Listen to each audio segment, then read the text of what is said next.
Sup fuckers, today we got yet another math problem. So you are in the infinite 2D plane and you start drawing lines, and you have two conditions. It is that two lines can never be parallel, and three or more lines can never intersect in the same point. And the question is, how many sections or areas do you create? So basically, if you have okay, we start with just one line, then you obviously have two parts, because the area which is below and above, and then you draw another one, and then you get four. You have 1, 2, 3, 4 sections. And then say you add another line, maybe like here, absolutely not parallel with anything. How many areas do we have now? Okay, we have 1, 2, 3, 4, 5, 6, 7 areas. And maybe we will add another one. Maybe, okay, we extend this line here. So all of these lines are infinite, as I said. I'm just not drawing them all the way. Maybe we add another line here. How many do we have now? Okay, so we split this into two, and we split that into two, and then we split that one into two. So therefore now we have 1, 2, 3, 4, 5, 1, 2, 3, 4, 5, 6, 7, 8, 9, 10, 11 areas. And now the question is, can you make an expression of how many of these areas you get from how many lines you've drawn? So let's go back to the simpler case when we just had two lines. Yes, we had down here. Okay, now we have 4 lines, and then when we add another line, I kind of hinted at it before, but what is actually happening? So if we per se draw this line, what changed? Well, okay, this one stayed the same. This area, that was the 2 before, got split into 2, right? It split into this and that. And this whole area split into 2, and this whole area also split into 2.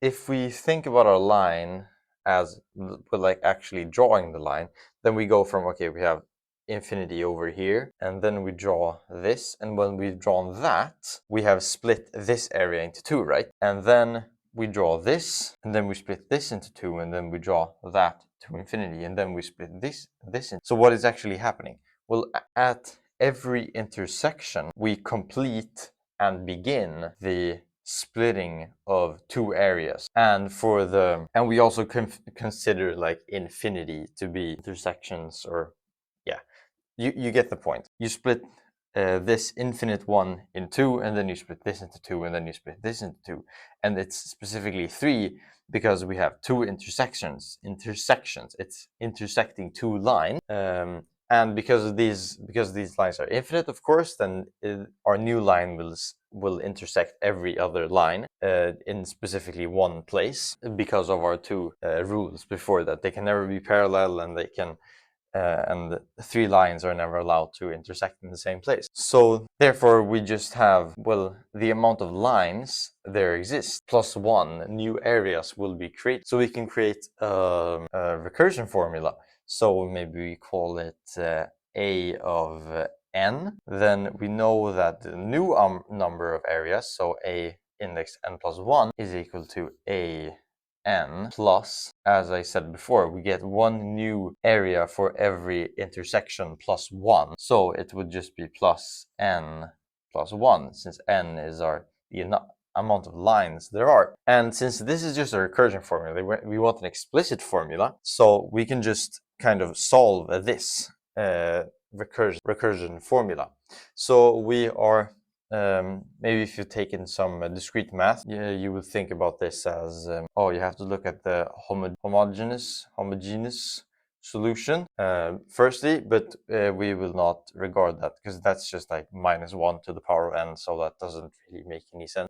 So therefore we should just look at, okay, so we want the difference, 2 formulas, to be a linear function, or sorry, a first grade polynomial, I should say, first grade polynomial. Then what is the function in question? Well, it would seem very logical that it would be a second degree polynomial, considering it's kind of the derivative. Yeah, exactly. We just make a guess that our an is our general second degree polynomial. So a n squared plus b n plus c, and therefore we want this thing to hold. So what would then a n plus 1 be equal to? That would just be, okay, so we have a n squared, and then you get n plus 1 squared, so you get plus 2 a n plus a, plus continuing down here, b, and then n plus 1, so bn plus b plus c. So now, okay, what is then, so we just move that onto the left hand side. I can continue here. So therefore we will have that, okay, so we n plus, so we want a n plus 1 minus an to be equal to n plus 1 for all n. So therefore we write down what this is. So therefore we can see, okay, when we subtract this from that, these two will cancel out, these two will cancel out, and these will cancel out. So everything we have left is just 2an plus a plus b. And this is supposed to be equal to n plus 1 for all n. So therefore the coefficients have to be the same. So 2a has to be equal to 1 and a plus b has to be equal to 1, meaning that a is 1/2 and b is also 1/2. So yes, okay, so that is our two first coefficients, and then we want the constant term also. So therefore we have to make use some input. So we should know some random value. Maybe, okay, we say that if we draw two lines, we know that it should be 4, right? So a of 2 should be equal to 4.